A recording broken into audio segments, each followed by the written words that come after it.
Well, some sad news to report. Just months after his election as DNC vice chair, David Hogg is out. The party claims procedural issues, but Hogg says it's because he challenged the status quo. James Carville shared his opinion of Hogg. And you said that members of the DNC should sue him for doing this, since David is a member of the party leadership. He is the vice chairman. I think he's the vice chair. Yeah, he's vice chair. Let me be very specific. I think it is abominable that an official of a political party who is being paid or supported by that political party to go out and raise money to defeat members of the same party. I think that's a jackassery of the highest level. James, can you tell me if you want to beat Republicans, of which of course lefties never do, they never even run against them. That's one thing. I'm not into beating Democrats. I'm into beating Republicans. And will tell you right to your face, I think it's abominable that you have anything to do with the DNC and you're going to go and raise $20 million to beat other Democrats. Well, here to try to make sense of this is Chris Bedford. Bedford, when we look at this, what does this tell us about the internal dynamics there going on in the Democratic Party? You have kind of the older elder statesman there and the young whippersnapper. I'm confused about who exactly is reading James Carville's mail for him, because he endorsed David Hogg to remain in that position earlier when he was challenged. Said he liked the guy who was willing to pick a fight. He wanted him, and he was the right guy for that job. Because what Carville's saying now is entirely true. Now, I know for a fact that I have read fundraising emails and different things like that have Carville's name signed to it that he never even saw. Didn't even approve the text, didn't look at it. He's like, absolutely, you can use my name and I get a percentage of this or that, or it costs this much money, or I get this access in exchange.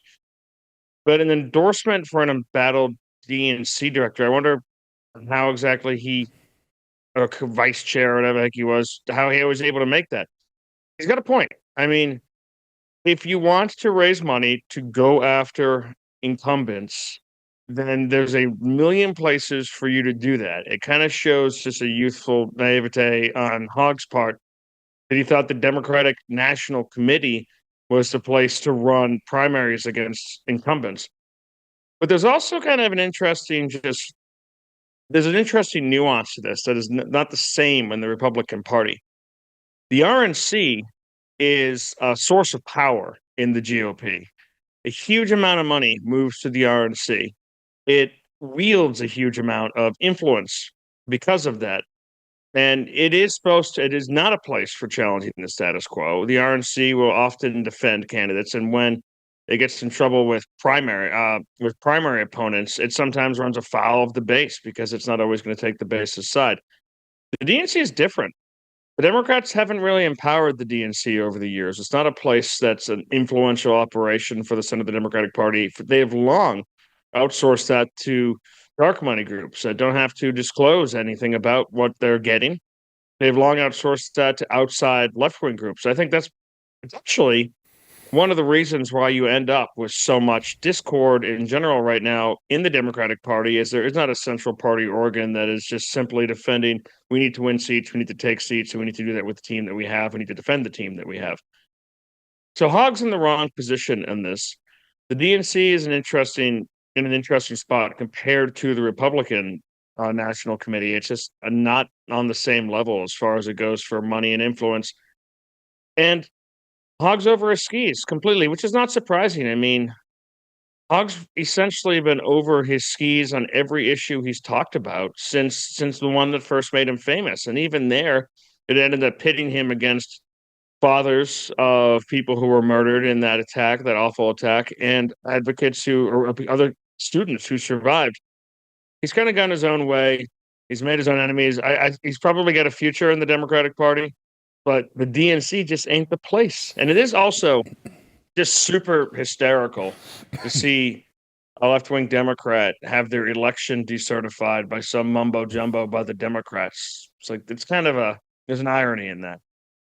Well, Chris, just as the Trump administration has made moves to encourage immigrants illegally here in America to self-deport, he's also found a way to get all these NGOs to stop taking government money and bring in illegal immigrants.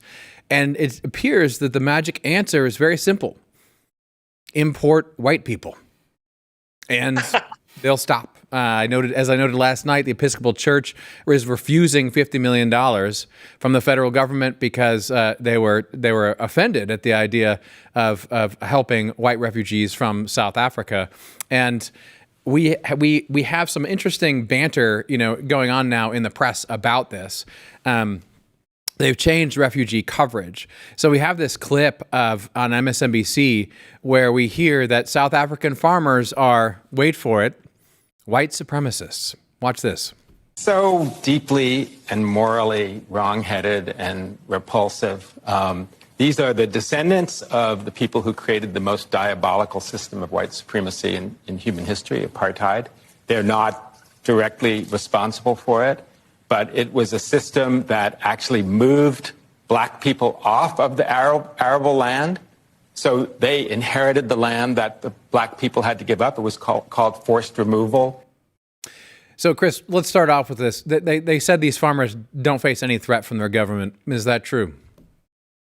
So I think we should start off by going way back, because the story of South Africa is one that white liberals in the West don't understand at all. The story of the Boers is one that the white people from the West really never understood. The English didn't even understand it when they came there in the 18th and 19th centuries. When the Boers got to South Africa and colonized it, and did so viciously. I mean, they were hard on the native indigenous population. You can go to hunting lodges in South Africa that still have antique hunting licenses, where you're allowed to hunt one tribesman that year if you got the license. I mean, they were tough and brutal. But the Zulus were tough and brutal as well. And the Zulus got there, a tribe from Central Africa, around the same time that the Boers got there. They were both conquerors. The indigenous black people of Southern Africa are gone. They've been gone for centuries. They were wiped out either by the Boers or by the English later, or mainly by the Zulus, who enslaved and massacred and committed a genocide of their own. So these people from outside of the system look at this whole thing, and they see black people on one side and white people on the other side, and they say, well, the white people don't belong there. These are equal parties in this historically. These are two outside factions who fought over this land centuries ago, which is kind of something that happens in global history. So to assign some kind of blame here or say that one side is indigenous when both sides are historically conquerors is kind of psychotic here. Of course, there were systems of governance that since transpired. I mean, they had apartheid. South Africa practiced that system, and north of there, a much later system in Rhodesia, they practiced a form of that until the 70s. There are things you can go back and criticize. I think most people need to do a lot more research than they're willing to do to understand the actual nuances of what was going on and what happened since. And also, there's this shroud that everyone puts of Nelson Mandela over South Africa. Nelson Mandela was by far the most moderating force in South African politics, essentially. He pulled the ANC, which ruled by majority uniparty rule for decades, back from the brink. His wife was the kind of person who put tires around people's necks and lit the tires on fire and execute them. By the way, largely black people, not white people, but anyone who stood in the way. So she was a terrorist. But Nelson Mandela was a force for peace. And because of that, what had been the most free and the most prosperous and the most, by freedom, I mean, not always the right to vote. I mean, the right to live in peace, the right to not starve to death, more basic, down on the pyramid of needs, freedoms, and the most prosperous country, and continued that way on its trajectory under Nelson Mandela, at least holding on, has been reduced to one where there's race wars on the brink at certain points, where there's rolling blackouts, where you have to operate with private security if you've got anything, and the poor are constantly victimized, where carjackings are the complete and total norm, or rape is a tactic. That collapse has happened under the rule that we're seeing right now. And I've been interviewing Boers who are from there, the descendants of these places, of these people, for years now. And some of the horrors that they talk about in the racial genocide that is being perpetrated from the top of the South African leadership is unreal. I mean, I talked to one woman who I get misty just thinking about it. They took everything from her, her husband, her infant, her kids, and then they took even more than that and just left her alone uh, to tell this story. And no one in the West wants to believe it because it doesn't fit into their stupid antebellum narratives that they learned in sixth grade and haven't explored anything beyond that. So they go, people just like to tut these folks who are literally being genocided. And then you see the statement from the South African government saying these people haven't finished paying for their crimes. They're escaping justice.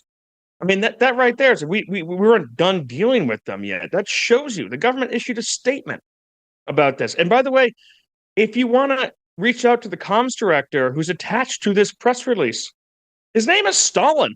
I mean, imagine if Republicans were issuing press releases like, by the way, you can call Pol Pot Bedford if you have any questions about the way these people are going to be treated. It's completely psychotic. And it shows you the Episcopal Church, one, like it's so obvious. Everyone knows it. It's a heresy that's run its course. It's completely dead. It's in DC, it's essentially a homeless shelter with a rainbow flag. And under the Biden years, it was taking over $50 million from the government, and it had no problem as an Episcopal Church resettling people who are Muslim, people who practice witchcraft, people who practice voodoo. That was fine. But these 60 South African Boers, whose religion I don't know, it's historically Christian. A lot of people have fallen away from that in different parts of the world. That's beyond the pale. They're going to withdraw from that program. They're not going to work with it.